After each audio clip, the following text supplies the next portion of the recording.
20h sur les antennes de la télé Futur Média. Bienvenue à toutes et à tous. À Soubentou, bonsoir. Bonsoir, cher Tidiane. Bonsoir à vous, chers téléspectateurs. C'est parti pour les titres de cette édition d'information. Historique, les Lionceaux en finale du championnat d'Afrique des U20. Le Sénégal a battu tout à l'heure le Mali en demi-finale. Nous serons en direct dans ce journal avec notre reporter au stade Léopold Sédar Senghor, Pape Cheikh Diack.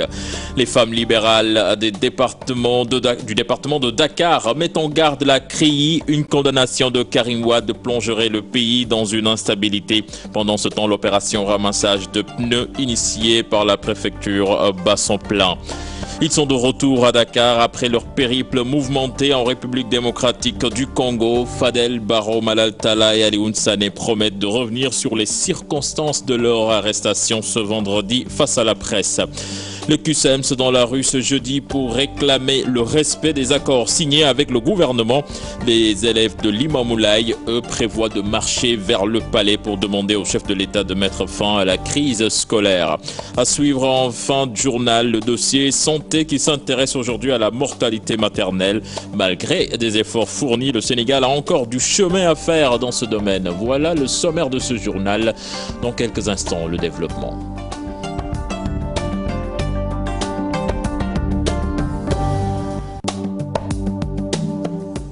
Mesdames et messieurs, bonsoir. Je vous le disais en titre, le Sénégal en finale. Les Lionceaux ont réussi l'exploit de sortir les Aiglons du Mali 2-1. Justement, nous avons en ligne Pape Cheikh Diack. Pape Cheikh, bonsoir. Bonsoir, cher Tidiane Diao. Finalement, ils l'ont fait, les Lionceaux. Ouais, comme vous dites, Diao, ils l'ont fait. Les Lionceaux en finale de la 19e édition du championnat d'Afrique des Nations U20. Les protégés de Joseph Koto ont disposé du Mali dans la deuxième demi-finale de la compétition sur la marque de 2-1. Un match sans round d'observation, cher Tidiane Diao, car dès la première minute de jeu, le Vélos Moussa Koné ouvre la marque pour le Sénégal. Réplique malienne dans la foulée à la 4e minute de jeu par l'entremise de Youssouf Koné.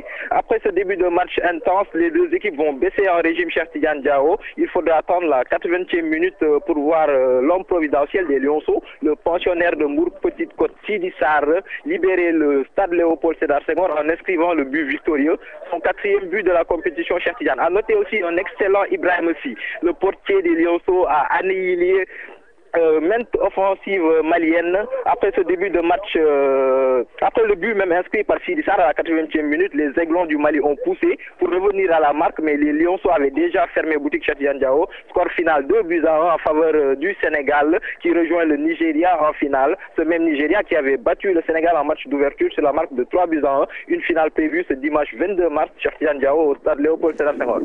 Voilà, merci Pape Cheikh Diack. Le reste de l'actualité sportive dans une vingtaine de minutes. Les membres du mouvement Y'en a marre arrêtés à Kinshasa, de retour à Dakar. Nous y reviendrons tout à l'heure avec Mam Biram.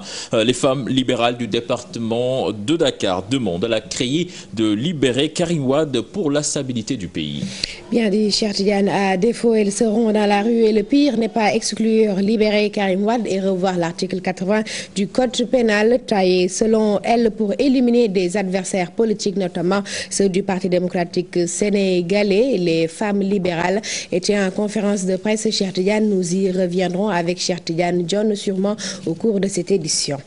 Et puis pour continuer toujours avec les libéraux, tout comme les femmes libérales, le porte-parole du PDS aussi dénonce les arrestations arbitraires de leurs frères de parti. Il assimile en recul de la démocratie et invite cependant tous les acteurs à l'apaisement et à la retenue pour une stabilité sociale. Je vous propose d'écouter Babacar Gueye, le porte-parole du PDS, au micro de Thierno Laurent Mendy et Adi Atala.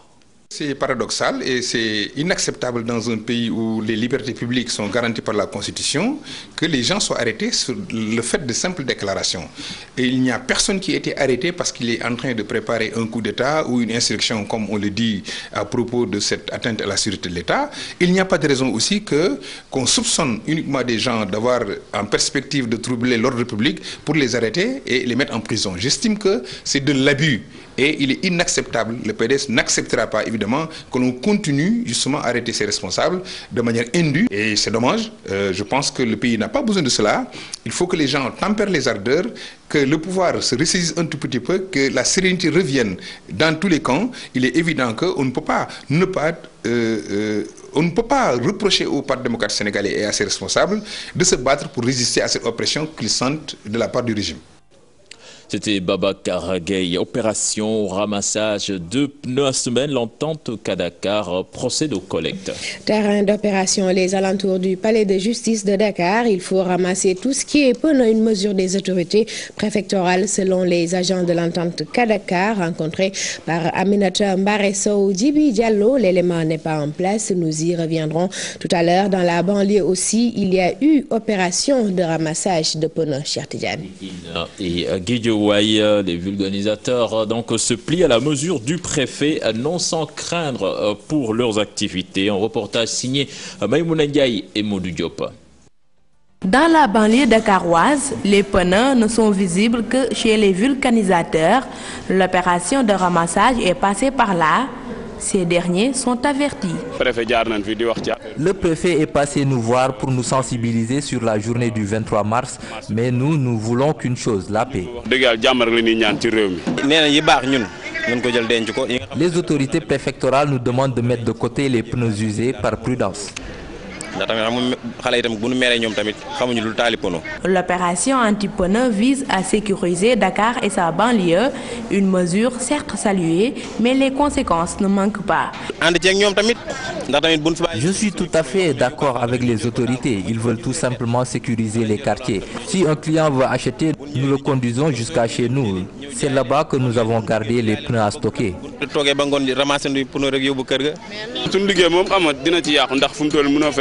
Cette décision va se sentir dans notre activité. Ça, c'est sûr. C'est sûr qu'il y aura des pertes ces derniers jours. Cet automobiliste relate ses inquiétudes. Cette mesure est difficile à appliquer et nous, acheteurs dans tout ça, les vendeurs nous conduisent même chez eux, c'est incontrôlable. Très sincèrement. Déjà, plus de 400 pneus sont ramassés à Thiaroye. Prochaines étapes, Pikine, Dagoudane et environnants. L'opération se fera périodiquement, informe le préfet de Pikine. Merci beaucoup Maïmouna Ndiaye. Nous parlons éducation à présent. Syndicat autonome de l'enseignement supérieur contre le gouvernement du Sénégal. C'est finalement 12 points d'accord sur 13 possibles. Des accords tels que l'élection des recteurs qui passe par un appel à candidature internationale. La mise sur pied d'un comité de suivi des décisions présidentielles entre autres. Seul point d'achoppement, l'article 3 relatif à l'orientation des nouveaux bacheliers. Sur ce, une rencontre est prévu avec le gouvernement avant la prochaine rentrée universitaire. Les syndicalistes restent toutefois figés sur leur décision de poursuivre en justice les recteurs pour le gel de salaire de certains professeurs. Le SAES a fait face à la presse cet après-midi. Nous y reviendrons certainement dans nos prochaines éditions avec Lamine Diédiou. Le CUSEMS dans la rue ce jeudi pour le respect des accords signés avec l'État du Sénégal. Respect des accords signés, mais aussi défense de l'école publique par la revalorisation de la fonction enseignante. De bonnes raisons pour le CUSEMS de marcher et de réclamer l'arbitrage du chef de l'État pour mettre fin à la crise scolaire. Marche des enseignants suivi par Fatou Bintou Conté et Thierno Laurent Mendy. Ils réclament l'alignement de l'indemnité de logement, la revalorisation de la fonction enseignante, l'équité dans le traitement des agents de l'État. Autant de revendications qui ont poussé le CUSEMS, cadre unitaire syndical des enseignants du moyen secondaire, à battre le macadam ce jeudi matin. Ces enseignants dénoncent par ailleurs le mutisme des autorités. C'est triste et nous dénonçons ce mutisme coupable. Je crois que l'État n'a pas le droit de se taire face à cette crise qui secoue l'école sénégalaise. Un silence qui risque d'avoir des répercussions sur le système éducatif si l'on en croit Mamadou Mbodj, ancien secrétaire général du syndicat. Venu assister à la marche, il appelle à des négociations sérieuses. Je crois que l'État n'a pas pris la mesure des enjeux de l'école dans le cadre de la mondialisation. Les autorités devraient faire l'effort d'écouter les enseignants et donc de donner droit évidemment à leurs revendications légitimes. des accords ont été signés, ils doivent être respectés. Des négociations avec le chef de l'État Macky Sall, dont les enseignants réclament l'arbitrage face à cette crise de l'éducation. Le président de la République, quand il y a une crise aiguë, quand le ministre est dépassé par la situation, le président doit monter au créneau et trouver une solution. C'est ce que faisait l'ancien président. Quand il y avait des problèmes sérieux, il appelait les gens au palais, il les recevait, il discutait avec eux pour trouver une solution à la crise. Cette marche organisée entre dans le cadre du plan d'action de ce syndicat, entamé il y a de cela un mois. Fatou Bintou Conté, crise scolaire toujours, l'appel du lycée Seydina Limamou Laye de Guédiawaye. Ils prévoient de marcher jusqu'au palais avec leurs parents. Le but est d'inviter l'État et les professeurs à la table des négociations. Ils ont tenu un rassemblement ce matin à compte rendu signé Pape Ndérik Fall et Modou Diop. La grève des enseignants continue de faire des frustrés, particulièrement ceux du lycée Limamou Laye, qui sont remontés et appellent l'État et les professeurs au dialogue. Nous appelons l'État et les professeurs à trouver un terrain d'entente afin que cette situation qui prévaut soit un mauvais souvenir pour nous élèves qui représentons l'avenir de notre très chère nation. Ibrahim Mbodj et ses camarades se disent indignés par le non-respect de leurs droits à l'éducation.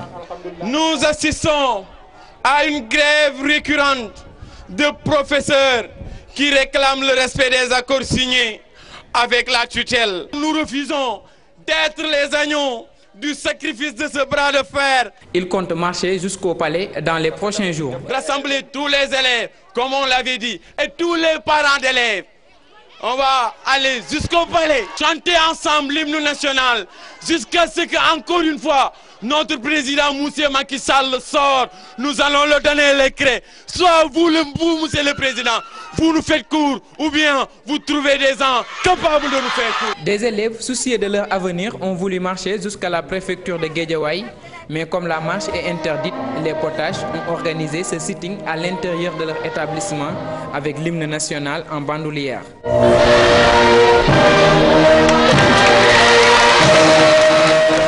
Nous parlons de toute autre chose à Stomben avec cette hausse notée sur le prix du sac de farine qui passe de 16 500 à 17 500 francs CFA. Une hausse et une denrée qui se fait rare sur le marché, une situation qui n'arrange pas les boulangers mais qui rassure quant à une hausse du prix de la baguette de pain. Fatima Badjibi Diallo. Difficile de trouver un sac de farine sur le marché. Les quelques rares commerçants qui en disposent ont augmenté le prix. Une hausse de 1000 francs. Vous achetez le sac à combien? Auparavant, l'État a fixé le prix à 16 500. Actuellement, on l'achète à 17 500. Donc, on peut dire que le sac a augmenté de 1000 francs. Je vends de la farine, mais depuis des semaines, le sac est introuvable sur le marché. J'ai fait une commande depuis, mais jusqu'à présent, rien du tout. Avec cette hausse du prix du sac de farine, le prix de la baguette ne risque-t-il pas de flamber à son tour? Non, je ne pense pas. Je ne pense pas. Parce que le sac a augmenté que de 1000 francs. Donc, avec 1000 francs, on ne peut pas augmenter le prix du baguette. En plus, le gasoil a diminué. Cette vendeuse de beignets, elle, vit difficilement cette situation. J'ai des commandes, mais là, le kilogramme de farine me revient à 400 francs. Alors qu'auparavant, je pouvais l'avoir à 200 voire 300 francs CFA.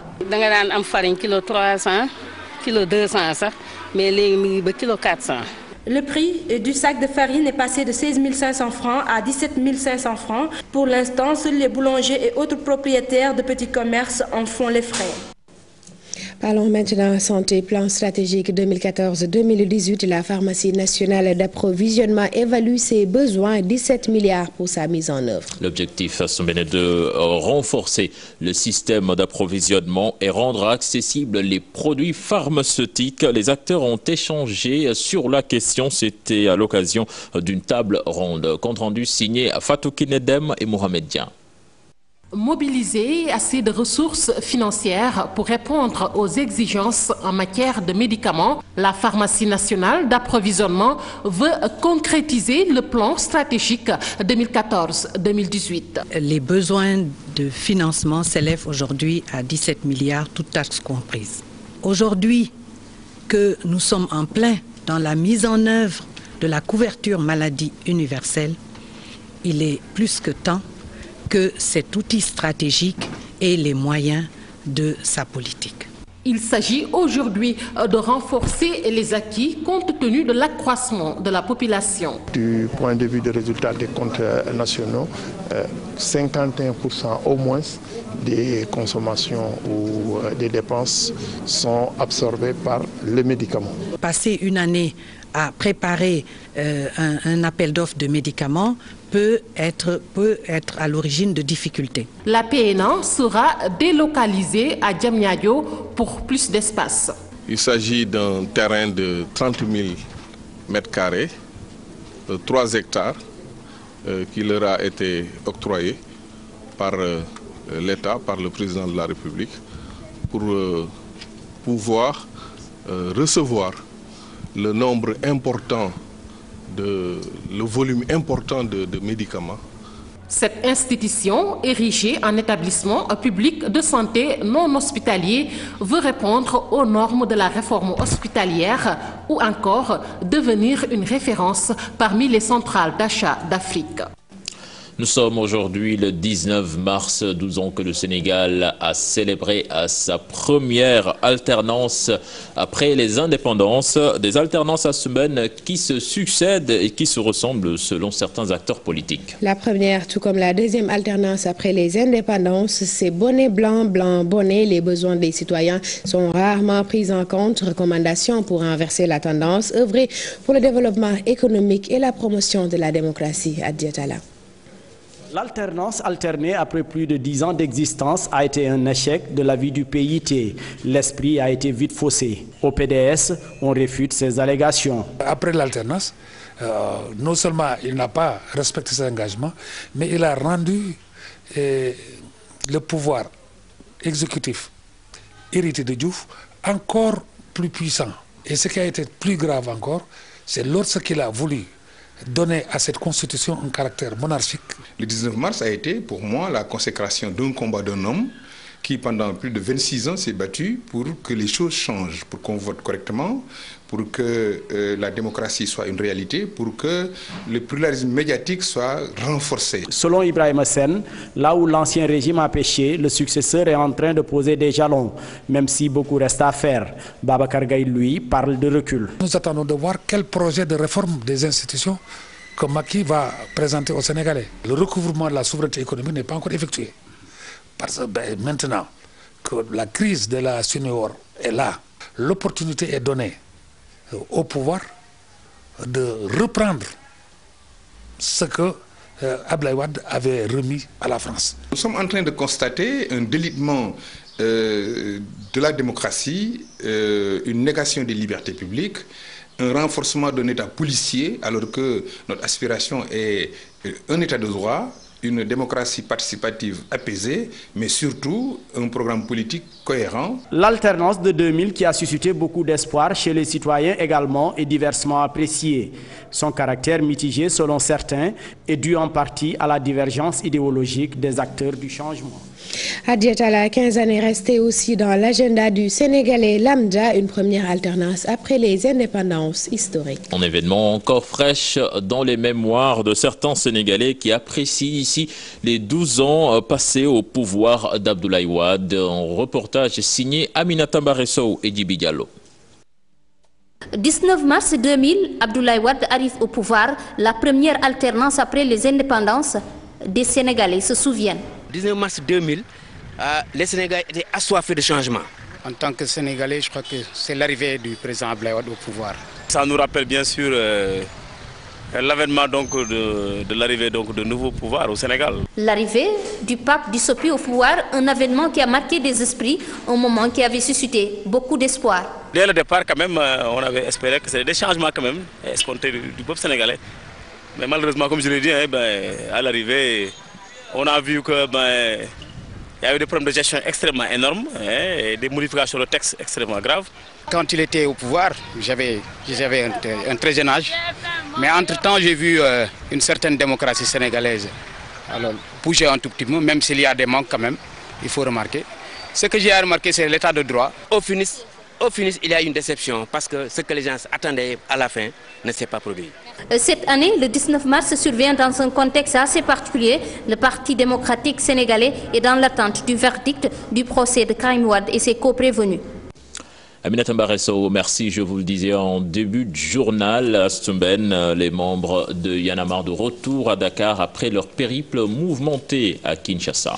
Ils ont foulé le sol sénégalais cet après-midi après un séjour mouvementé en RDC où ils ont été arrêtés dimanche dernier puis libérés, exclus des yanamaristes pas très bavards à leur arrivée. Rendez-vous demain pour une conférence de presse sur les détails de leur arrestation et les conditions de leur détention. Mambiram Diouf.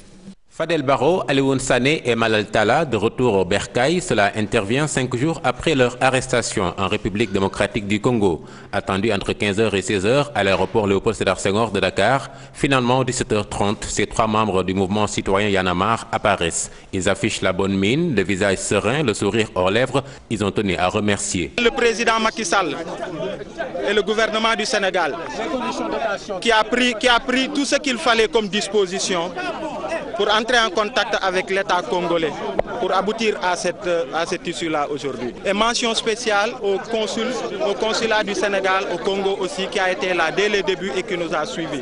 Des remerciements qui vont également à l'endroit des populations. On était à des milliers de kilomètres de Dakar.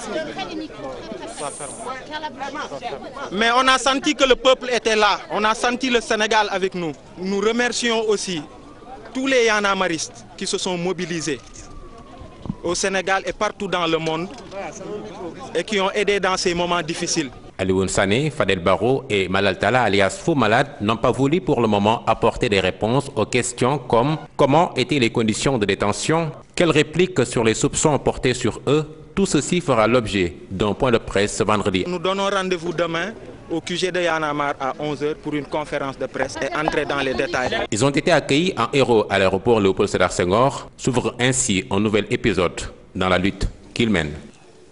Mambiram Diouf, merci. Nous parlons de toute autre chose. Cité millionnaire de Grand Yoff, les jeunes très soucieux de la propreté de leur quartier. Des jeunes qui prônent le développement participatif avec la protection de l'environnement par l'installation de poubelles de fortune pour éviter à leur quartier les dépotoirs sauvages au grand bonheur des techniciens de surface alimentaire au sec à Domagay.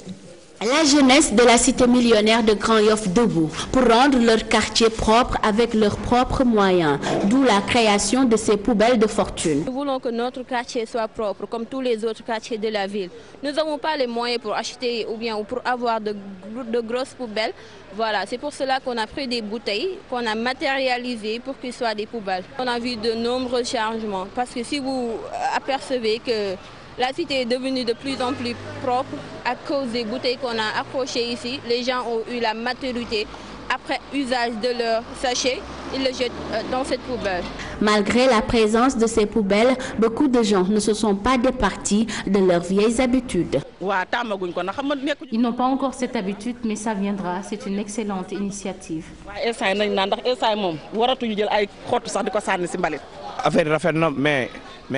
Pourquoi ils jettent des ordures par terre? Ce n'est pas normal. Les poubelles sont faites pour ça. Pape Diallo, technicien de surface, annonce que l'idée est bonne, mais elle doit être généralisée. C'est bon. Wow. Mais gars, de respecter. J'approuve cette idée. Elle est noble. Tous les quartiers doivent faire de même. Cela nous facilite le travail et nous permet d'aller plus vite. Parce que vraiment,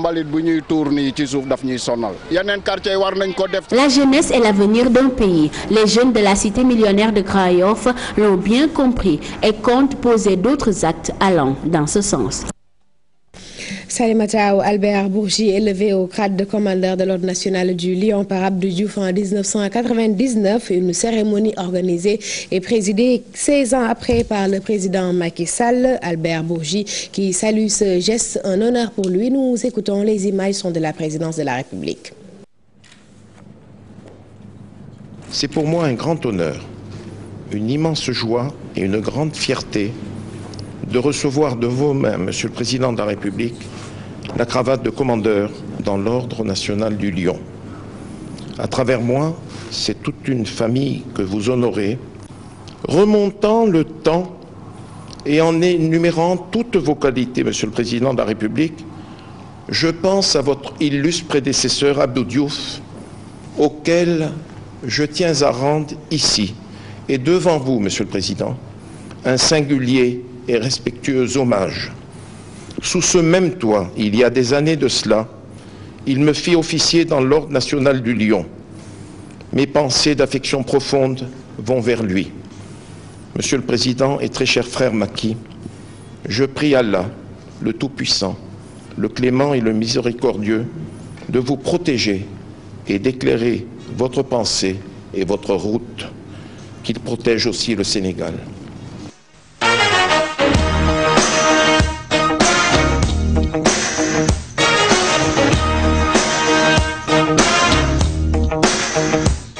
Voilà la page des sports que nous démarrons avec du football. Les Lions du Sénégal, donc comme vous l'avez entendu en début de journal, qualifiés pour la finale des championnats d'Afrique des moins de 20 ans. Une première pour le football sénégalais, donc victoire 2-1 face aux Aiglons, doublé d'Ibrahima Koné.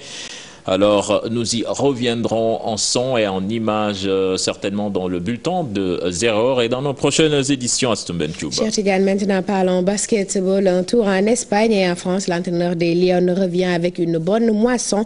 26 joueurs locaux expatriés détectés et 18 d'entre elles seront sélectionnés pour le stage de préparation de 2 semaines prévu début juillet prochain. Moustapha Gueye a rencontré la presse pour un compte rendu de sa mission de prospection. Moustapha Gueye déroule sa feuille de route. L'entraîneur des Lions du basket a tiré avec la presse le bilan de sa mission de prospection en Europe. J'ai été envoyé en Europe par le CNBS. J'ai été rencontrer les filles qui sont en France et celles qui sont en Espagne. Depuis 2011, je n'avais pas de contact régulier avec ces braves joueuses-là, avec qui j'ai fait des campagnes. Mais il fallait le faire pour rediscuter avec elles. J'ai rencontré des joueuses très ouvertes, disponibles, encore plus motivées qu'avant. 26 joueuses locales et expatriées ont retenu l'attention du sélectionneur national. 18 d'entre elles seront choisies en vue des Jeux africains de Brazzaville et de l'Afro-Basket. Il y a aussi les filles qui sont au Sénégal, qui jouent au Duc, qui jouent à l'ASC Dakar, qui jouent au Giraffe, à Saint Basket Club, à Hambourg. Donc on les suit toutes. Et il y a aussi 3 qu'on a ciblés aux États-Unis. Autour de toutes ces filles-là, je pense que nous avons ciblé 26 et il faudra confondu, expertise locale confondue, on en a ciblé 26 et il faudra en trier 18 au maximum pour faire le travail. En guise de mise en jambe, les Lions se rendront en Roumanie sur invitation. Là, nous avons une invitation de la Fédération roumaine du 20 au 24 mai et le CNBS nous a promis d'y participer. Ils ont répondu favorablement à l'invitation. Et après, au retour, nous allons peut-être faire un travail d'entretien. Le périple de Moustapha Gueye l'a mené en France et en Espagne. Il affirme par ailleurs avoir été en contact avec des joueuses évoluant aux États-Unis. Le stage de préparation des Lions débute au mois de juillet. Nous restons avec Moustapha Gueye qui appelle à l'apaisement dans le milieu du basket, notamment les relations heurtées entre anciens et actuels dirigeants du basketball sénégalais, et cela pour plus de sérénité en perspective des prochaines échéances. Je vous propose de l'écouter au micro de Pape Chardiac. Dans des soucis d'avoir un environnement favorable à la performance, je pense que de par mon humble position, je suis peut-être pas très déplacé, mais je pense que je peux appeler à l'apaisement au niveau du basket. Autant l'ancien président de la Fédé qu'au président du CNBS, que les gens reviennent un peu à plus de sérénité. Si je peux me permettre, encore une fois, nous avons besoin d'un environnement apaisé pour aller vers la reconquête des titres africains, autant en garçon qu'en fille.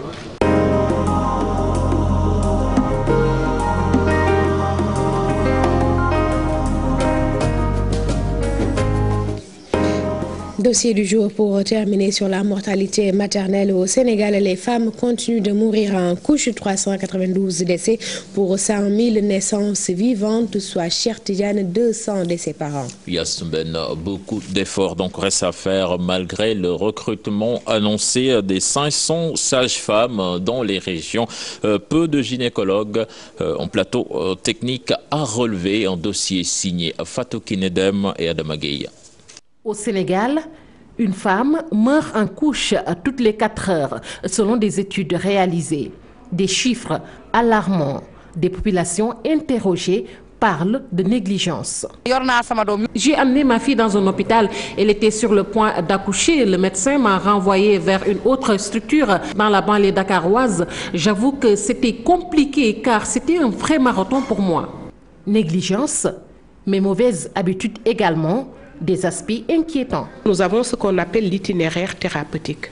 C'est-à-dire que dans nos sociétés, quand une femme enceinte a des problèmes, d'abord la grand-mère va dire on va aller d'abord chez le marabout tel ou chez l'autre marabout parce que c'est lui qui m'avait donné des talismans. Le personnel non qualifié, souvent déploré. Quand bien même que les stratégies tendent à une couverture universelle en structure de santé, on n'est pas encore au top. La région de Matam, le mauvais exemple. En 2014, plus de 50 femmes ont perdu la vie en donnant naissance. La discrimination dans l'accès aux soins de santé, une des causes. Un jour, j'ai rencontré une dame qu'on transportait sur une charrette dans un village. Moi, je roulais avec mon Jakarta. Le charretier m'a dit qu'il avait besoin d'aide car la femme était sur le point d'accoucher. Un espoir pour inverser la tendance subsiste. Au niveau de Sédhiou, au niveau de Kolda, au niveau de Ziguinchor, les gens attendent ces sages-femmes-là. Plus bien sûr les 500 autres personnes de différents corps. Donc ça, c'est une première au Sénégal et je peux le dire. Les gynécologues, ça ne court pas les rues. Et il a été dénombré à peu près une centaine ou une 200 de gynécologues, mais les 80% officient dans les villes. Le Sénégal rate le rendez-vous de 2015. L'objectif était de réduire de 2/3 la mortalité maternelle et néonatale. 392 décès pour 100 000 naissances vivantes. Encore du chemin à faire.